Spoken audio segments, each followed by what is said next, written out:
کافی دیر خاموشی ایسے چھائی رہی جیسے کوئی بولے گا تو نہ جانے کیا ہوگا۔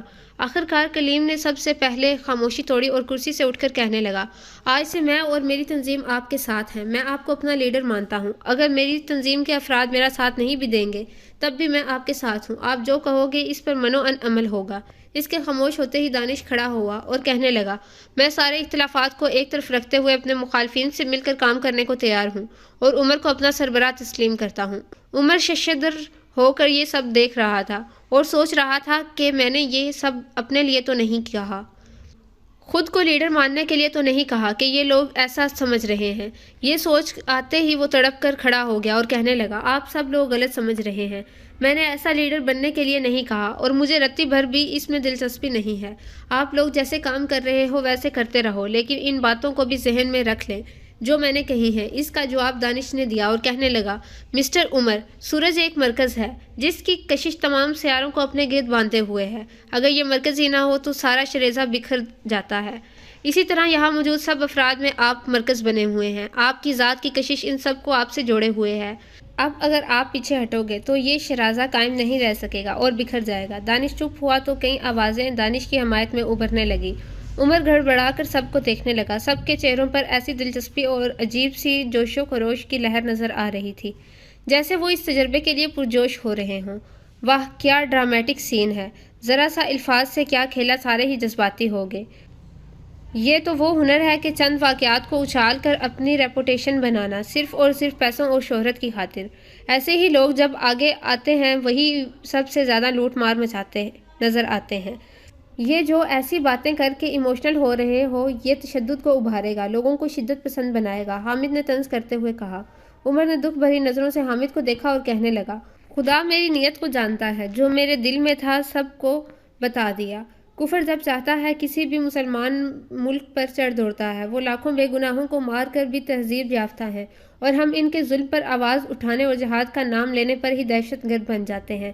آپ لوگوں کا مجھ سے متفق ہونا یا نہ ہونا یہ آپ پر ہے۔ ہر انسان اپنے فیصلوں میں آزاد ہے۔ میں آپ کا شکریہ ادا کرتا ہوں کہ آپ نے وقت دیا اور میری باتیں سننا گوارا کی۔ اس سے زیادہ میں کچھ نہیں کہوں گا۔ حامد نے استہزائیہ لہجے میں ہوں کہا ہی تھا کہ کمرے کا دروازہ زور سے کھلا اور 2-3 نوجوان اسٹوڈنٹس سرخ چہرے لیے اندر داخل ہوئے۔ ان کے ہاتھوں میں موبائلز تھے۔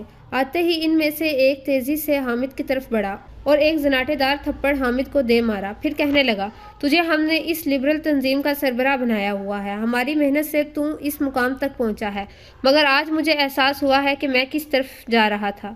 تو ابھی سے اپنے آپ کو اس تنظیم سے باہر سمجھ۔ تنظیم کے جو افراد میرے ساتھ ہوں گے وہ میرا ساتھ دیں گے اور میں عمر بھائی کے ساتھ کھڑا ہوں۔ جتنا خون پسینہ میرا اس تنظیم میں لگا ہے یہ بات تو بھی جانتا ہے کہ تنظیم کا ہر فرد انشاءاللہ میرے ساتھ رہے گا، میرا ساتھ دے گا۔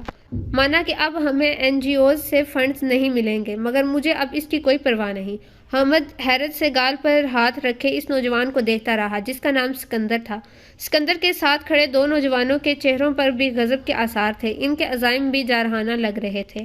حامد نے ایک غصے اور انتقام بھری نظروں سے عمر کو دیکھا اور خاموشی سے باہر کی طرف چل پڑا۔ عمر کی نظر اس نوجوان سکندر کے موبائل پر پڑی جس کی سکرین پر عمر کا چہرہ نظر آ رہا تھا۔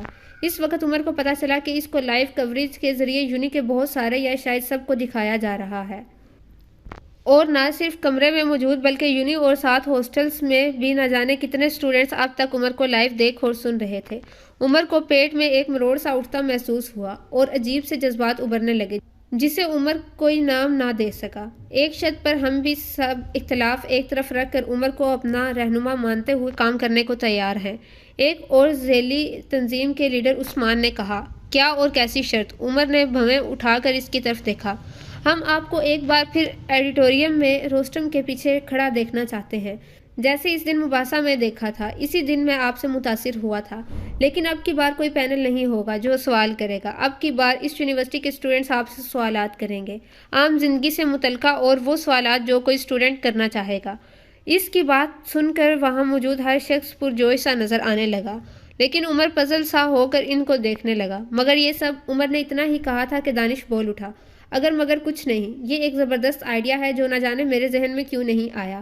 آخر یونیورسٹی کے طلباء کو اس بات کا حق ہے کہ وہ اپنے ایسے لیڈر کو جانیں جسے سب اپنا مشترکہ لیڈر مان چکے ہیں۔ عمر نے گھبرا کر کہا، دیکھو مجھے نہیں پتا آپ لوگ مجھ سے کیا توقعات لگائے بیٹھے ہیں۔ میں جب یہاں آیا تھا تو ایسی کوئی بھی سوچ میرے وہم و گمان میں بھی نہیں تھی۔ میں کوئی لیڈر نہیں ہوں، ایک عام سا انسان ہوں بس۔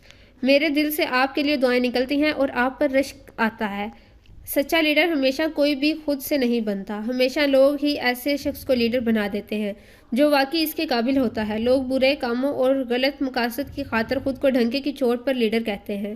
اب اللہ نے آپ کو کچھ اچھا کرنے کا موقع دیا ہے تو ہچکچا کیوں رہے ہیں؟ عمر کو بے اختیار بابا کی بات یاد آئی اور بابا کی کہی ایک بات اس کے کانوں میں گونجی، اللہ چن لیتا ہے کچھ لوگوں کو اپنے دین کی خاطر۔ اگر ایسا کوئی موقع آئے تو عاجزی کے ساتھ اس ذمہ داری کو قبول کر لینا جو ملے گی، ورنہ اللہ میرا یا تمہارا محتاج نہیں، وہ کسی اور کو یہ نعمت سونپ دے گا لیکن ہم محروم رہ جائیں گے۔ یہ یاد آتے ہی بے اختیار عمر کے منہ سے نکلا، دعائیں دینی ہیں تو اس شخص کو دو جس نے ایک عام انسان کو وہ عمر بنا دیا جو آج لوگوں کے سامنے کھڑا ہے۔ میرے بابا، میرے رہنما، میرے والد، میرے دوست، میرا سب کچھ۔ سب اچنبے سے عمر کو دیکھنے لگے۔ ٹھیک ہے، میں کوشش کروں گا جیسا آپ چاہتے ہیں ویسا کرنے کی، اور سوالات کا جواب بھی دینے کی کوشش کروں گا۔ عمر کی بات سن کر وہاں موجود اکثر افراد کے چہروں پر مسکراہٹ دوڑ گئی۔ اس دن عمر جب گھر آنے کے لیے نکل رہا تھا، جانے کس کس نے اس کے کندھے پر تھپکیاں دیں، کس کس نے بلند آواز سے کہا وی آر ود یو عمر، کس کس نے پرجوشی سے مصافحے کیے۔ زیادہ مسئلہ تو عمر کو لڑکیوں کے ری ایکشن سے ہو رہا تھا، ان کی باتوں سے، مگر وہ نظریں جھکائے دل ہی دل میں درود شریف اور اپنے رب کا شکر ادا کرتا جا رہا تھا جس نے اسے اتنی عزتوں سے نوازا۔ بے شک عاجزی ایک ایسا عمل ہے جو نعمتوں کو بڑھا دیتا ہے۔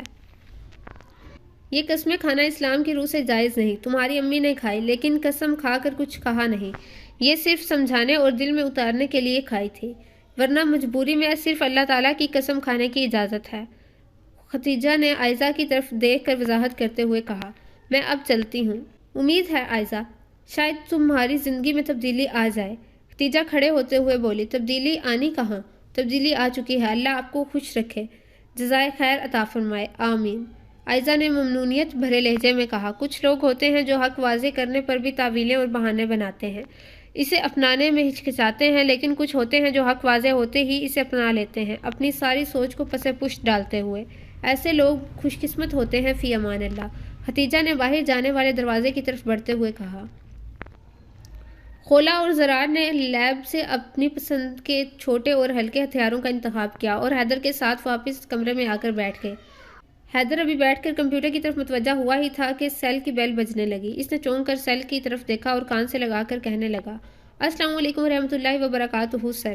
دوسری طرف نہ جانے کون تھا اور وہ کیا کہتا رہا۔ حیدر نے بس ہوں ہاں جی بہتر سر کہہ کر کال کاٹ دی اور زرار کی طرف متوجہ ہو کر کہنے لگا، بابا کا فون تھا، انہوں نے ایک لڑکی اور ایک لڑکے کو تمہاری نگرانی کا کام سونپا ہے، وہ آتے ہی ہوں گے لیکن ہم اپنی حفاظت کر سکتے ہیں۔ زرار نے قدرے ناگواری سے کہا، یہ بابا کے فیصلے ہیں جو ہمارے لیے پتھر پر لکیر ہوتے ہیں، ہم پر ان کی تکمیل کرنا فرض ہے۔ حیدر نے سنجیدگی سے کہا اور دوبارہ کمپیوٹر کی طرف متوجہ ہو گیا۔ کچھ منٹوں بعد ہی کمرے کا دروازہ کھلا اور ایک لڑکی لڑکے کے ہمراہ اندر داخل ہوئی۔ لڑکی نے چہرے پر سکارف لیا ہوا تھا اور نیچے عبایا پہن رکھا تھا، جبکہ لڑکے نے سفید شلوار قمیض کے اوپر سیاہ رنگ کی واسکٹ پہنی ہوئی تھی۔ دونوں نے قریب آ کر بلند آواز میں سلام کیا۔ سلام کر کے لڑکا تو خاموش ہو گیا لیکن لڑکی کی زبان چلنے لگی، کیا حال ہے شہر خاموشاں کے باسیوں۔ حیدر نے ان کی طرف دیکھا اور فوراً اس کی آنکھوں میں شناسائی کی ایک چمک دوڑی، اس کے چہرے پر ایک مسکراہٹ رینگ گئی۔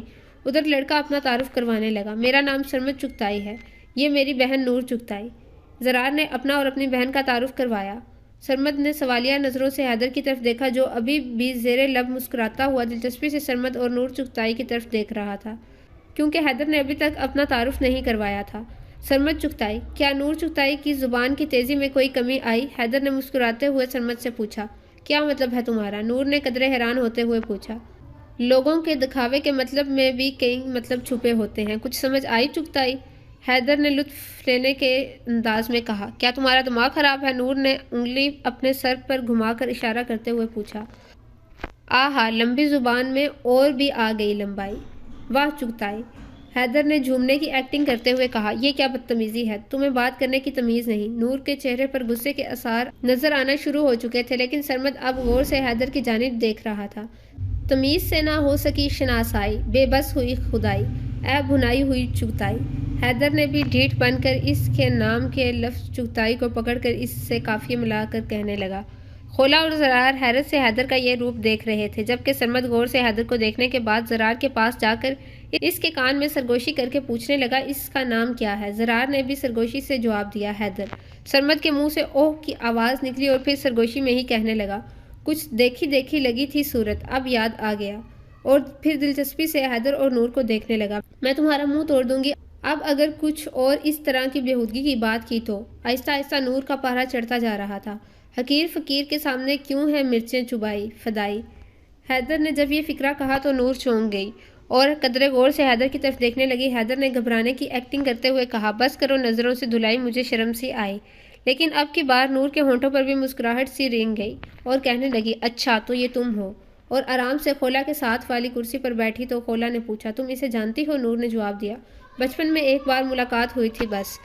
ہاں، وہ میرے سب سے اچھے اور سب سے مشکل دن تھے ٹریننگ کے زمانے میں۔ تو پھر کیسے نکلے تھے اس جہنم سے؟ حیدر نے بھی بیتے لمحوں کو یاد کرتے ہوئے پوچھا۔ نور اور سرمد دونوں ہنس پڑے اور سرمد کہنے لگا، اس وقت واقعی ایسا لگتا تھا، لیکن اب احساس ہوتا ہے وہ سب ہمارے لیے کتنا ضروری تھا۔ ماسٹر کہاں ہیں آج کل؟ مجھے بہت یاد آتے ہیں، حیدر نے افسردہ لہجے میں کہا۔ تمہارے لیے تو وہ ماسٹر تھے، لیکن ہمارے تو وہ بابا جان تھے۔ جب ٹریننگ مکمل ہو گئی تو کچھ دنوں بعد پھر ان سے آخری ملاقات ہوئی تھی۔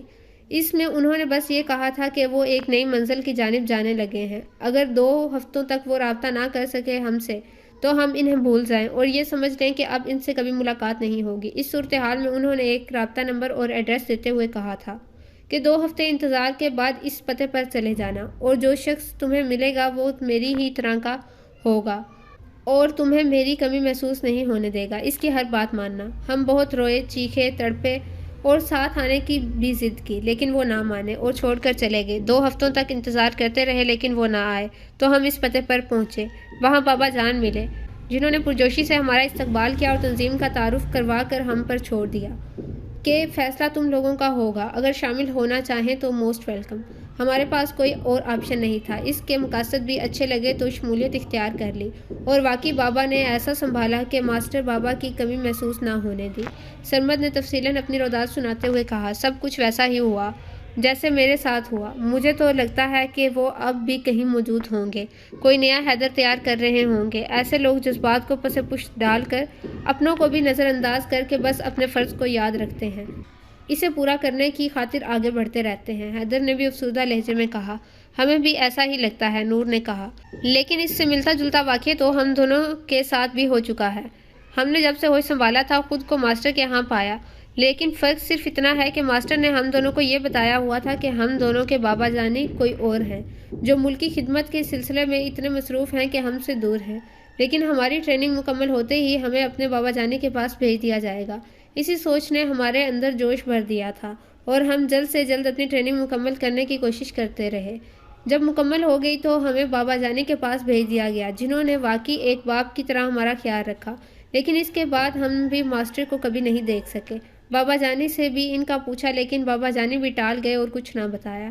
خولا نے بھی ایک نیا انکشاف کرتے ہوئے کہا تو وہاں موجود سب افراد حیرت سے ایک دوسرے کی طرف دیکھنے لگے اور شاید سوچنے پر مجبور ہو گئے کہ یہ کیا گورکھ دھندا ہے، مگر اس الجھی گتھی کو ان کی سوچیں سلجھا نہیں پا رہی، جبکہ ان سے تھوڑی دور ایک اور خفیہ کمرے جس کے وجود کا صرف اس کمرے میں موجود شخص کو ہی علم تھا، جو ایک راکنگ چیئر پر جھولتے ہوئے مسکراتے ہوئے اسکرین پر ان 5 افراد کی گفتگو سن رہے تھے، اور اس کے چہرے پر ایسے تاثرات تھے جیسے اسے ان کی گفتگو سے لطف مل رہا ہو۔ ناظرین، یہ تھی آج کی ایپیسوڈ۔ اگر آپ کو یہ ایپیسوڈ اچھی لگی ہے تو ہمیں سپورٹ کرنے کے لیے ہمارے چینل کو سبسکرائب کریں اور ویڈیو کو زیادہ سے زیادہ شیئر کریں۔ شکریہ۔